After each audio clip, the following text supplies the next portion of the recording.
Last ముగింపు దశకు వచ్చిన భాగంగా మనకి చీఫ్ సెక్రటరీ గారి నుంచి మళ్ళీ ఇది ఇలాగే పెట్టండి, ముందు పెట్టినట్టు కూడా ఇప్పుడు వార్డ్ సభలు, మున్సిపాలిటీలో వార్డ్ సభలు, గ్రామాల్లో గ్రామ సభలు పెట్టండి అని మనకు ఆదేశాలు వచ్చినాయి.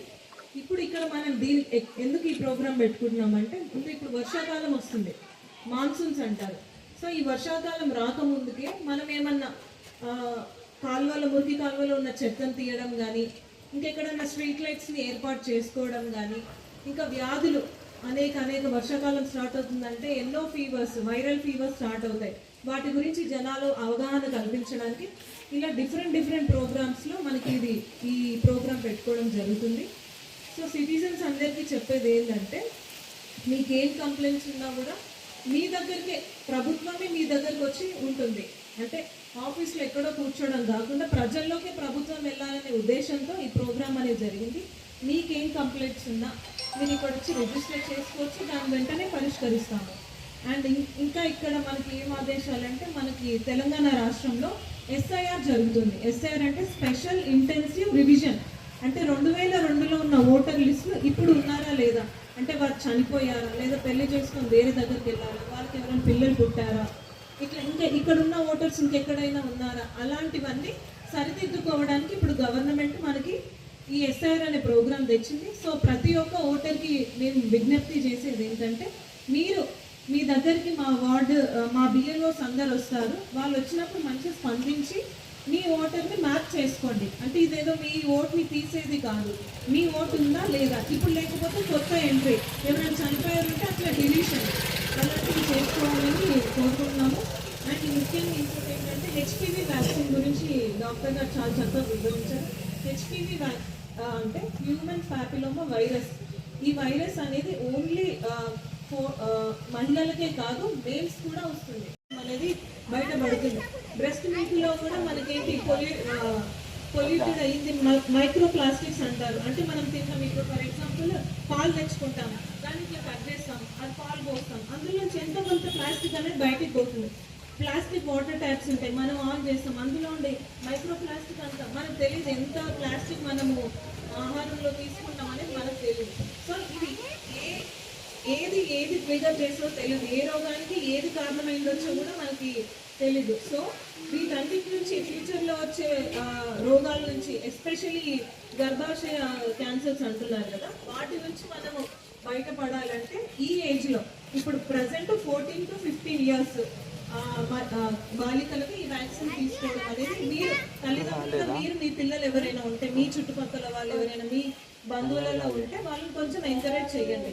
ఇంకొకటి మనవి ఏంటంటే, మీకు వచ్చే చెత్త బయట వేయకండి, ఎక్కడ బయట వేయకండి. ఏదైనా కనిపిస్తే, ఎస్పెషల్లీ పోల్స్ ఉంటాయి, కొంచెం అక్కడ ఏదైనా 1-2 వెహికల్స్ పార్క్ ఆర్ ఏదో ఒకటి ఫ్లెక్సీ పెడితే ఇక గత మన మంచి స్పాట్ అందరికి వస్తారు, బైక్ పైన వచ్చేసి ఇట్లా ఇన్స్పిరేషన్ పోతారు. దాన్ని తీసేది ఎవరు? ఒకసారి మా సిబ్బంది వాళ్ళ యొక్క అది కూడా ఆలోచించండి, ఎవరు తీసేది? మీరు వేసిన చెత్త అని అంటే ఒక 2-3 రోజుల్లో ఉన్న అన్నాన్ని తీసుకొచ్చి మేము ఇట్లా లిఫ్ట్ చేసి అది వేయాలంటే మా సిబ్బంది కూడా అది ఎంతో ఇబ్బంది. సో మీకు వెహికల్స్ ఖచ్చితంగా వస్తుంది, స్వచ్ఛ ఆటోలు అనేది ఖచ్చితంగా పొద్దుకుంటే వస్తుంది. అప్పుడు కొంచెం బయటికి వచ్చి కొంచెం ఓపికతో అది వాహనాలకి ఇవ్వండి. అదర్వైజ్ మా సిబ్బందికి అది ఇంకో ఎక్కువ పని. అందరు చెత్త అనేది వాహనాలకి ఇవ్వండి, బయట వేయకండి. మన నారాయణఖేడ్ స్వచ్ఛ నారాయణఖేడ్గా ఉంచుకుందాం. ఇది గతంలో ఎట్లుంది, కానీ ఇప్పటి నుంచి ఈ రోజే మనం మంచిగా మారాలనుకుంటే ఇప్పటి నుంచి చేయొచ్చు. సో చెత్త అనేది చెత్త బండికే ఇవ్వండి, వ్యాక్సిన్స్ ఏమన్నా ఉంటే తీసుకోండి. అండ్ పోలీస్ వాళ్ళకు కూడా మంచి సహకారం ఇవ్వండి.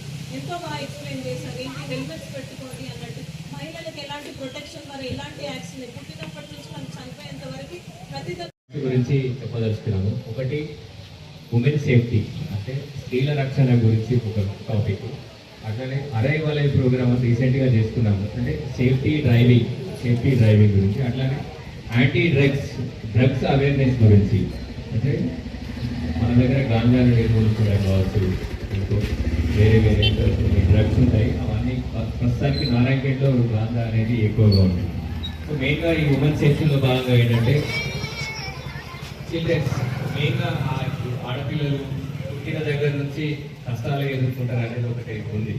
సో అమ్మ కడుపులో ఉండగానే ఆడపిల్లల, అబ్బాయి, ఆడపిల్లల అమ్మాయి అబ్బాయి అని చెప్పి అప్పటి నుంచి ఆడపిల్లకి బయటికి రావడానికి కష్టాలు స్టార్ట్ అయిపోయింది. సో ఎట్టి పరిస్థితులలో కూడా ప్రెగ్నెన్సీ టైంలో జెండర్ నిర్ధారణ చేయడం అనేది అది చట్టంలో నేరం. సో అలా ఎవరైనా చేయించుకున్నట్టయితే కంపల్సరీ వారికి జైలు శిక్ష పడుతుంది. సో దాంతోపాటు మెయిన్గా నేను చెప్పదలుచుకున్నది ఒకటి ఏంటంటే, ఈ ఎవరైతే టీనేజ్ గర్ల్స్ 13 to 18 years లోపల ఎవరైతే టీనేజ్ గర్ల్స్ ఉన్నారో ఖచ్చితంగా ఆ పిల్లలకి మీరు అంటే తల్లిదండ్రులు ఖచ్చితంగా వాళ్ళతో ఎంతో ప్రేమతో ఆప్యాయతతో మెలిగి వాళ్ళకి సరైన గైడెన్స్ ఇవ్వాలి. ఎందుకు మేము ఇప్పుడు నారాయణఖేడ్లో ఎక్కువ చూస్తున్నది ఏంటంటే ఎలోపింగ్ కేసెస్, అంటే ప్రేమ పేరుతో వాళ్ళు మోసపోయి బయటికి వెళ్ళిపోవడం, మళ్ళీ రిగ్రెట్ అయ్యి తిరిగి రావడము అట్లాంటివి చేస్తున్నారు. సో మీ తల్లిదండ్రులు వారితో ప్రేమతో మెలిగి అన్ని విషయాలు పాల్పంచుకుంటేనే వాళ్ళకి అట్లాంటి ఆలోచనలు రాకుండా ఉంటాయి. అంటే మోరోవర్ ఏంటంటే ఆ ఏజ్లో ఆ టీనేజ్ అనేది వాళ్ళకు ఆ కౌమార దశలో వాళ్ళకి కొన్ని ఫీలింగ్స్ వస్తాయి. సో వాటిని అర్థం చేసుకొని మనము ప్రేమతో ఆప్యాయతను దగ్గర తీసుకొని చెప్తే వాళ్ళు ఇప్పుడు మీ దగ్గర తల్లిదండ్రుల దగ్గర నుంచి ప్రేమ లభించకపోతేనే వాళ్ళు బయటి సైడ్ ఉమెన్స్కి సంబంధించే మీరు ఏదైనా కంప్లైంట్ ఇవ్వాలనుకున్నా భరోసా సెంటర్కి వెళ్ళి ఇవ్వచ్చు, లేదంటే డైల్ 100 కూడా ఇవ్వచ్చు. మీకు కొన్ని రకాలుగా ఇప్పుడు రీసెంట్గా సైబర్ ఫ్రాడ్స్ అని జరుగుతున్నాయి. అంటే ఆన్లైన్లో హరాస్మెంట్ చేయడం, మీరు ఫేస్బుక్లోనో ఇన్స్టాలోనో ఒక ఫోటో పెట్టుకుంటారు, మీ పిల్లలు మీయో పెట్టుకుంటే వాళ్ళు ఏం చేస్తారు, ఎవరో ఒక అన్నోన్ పర్సన్ వచ్చి ఆ ఫోటోను మార్పింగ్ చేసి మీకు పంపి థ్రెటన్ చేయడము, డబ్బులు అడగడం అట్లాంటివి చేస్తుంటారు.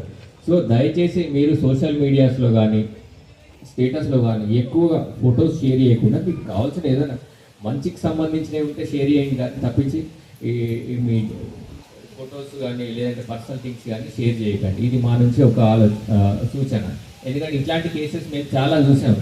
మీరు సింపుల్గా ఉన్న ఫోటో షేర్ చేస్తారు వాట్సాప్లో కానీ స్టేటస్లో కానీ ఇన్స్టాలో కానీ, వాళ్ళు ఏం చేస్తారు, మీకు పడని వాళ్ళు ఎవరైనా ఆ ఫోటోని మార్పింగ్ చేసి దాన్ని వేరే విధంగా మళ్ళీ రీషేర్ చేస్తారు. సో అప్పుడు మీరు భయభ్రాంతులకు గురై మెంటల్ డిప్రెషన్లోకి వెళ్ళిపోవడం అట్లాంటివి చేస్తుంటారు.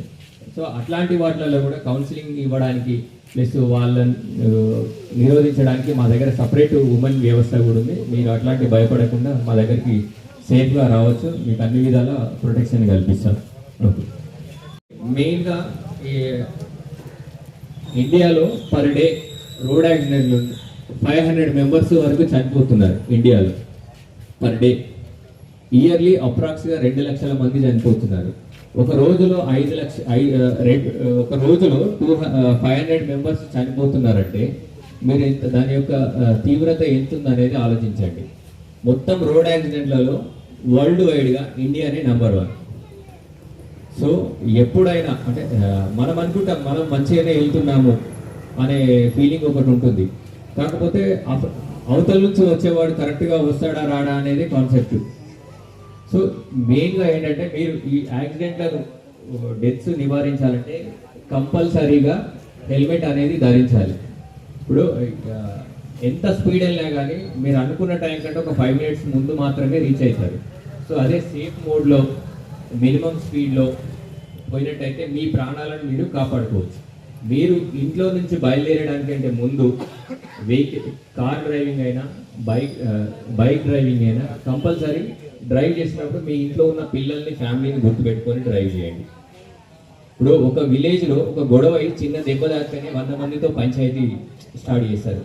అదే ఏ కారణం ఏ రీజన్ లేకుండా చిన్న రోడ్ యాక్సిడెంట్లో చనిపోతే మీ పిల్లలు మీ ఫ్యామిలీ కూడా రోడ్డున పడాల్సి వస్తుంది. ఎందుకంటే వాళ్ళకి ఆధారం మీరే.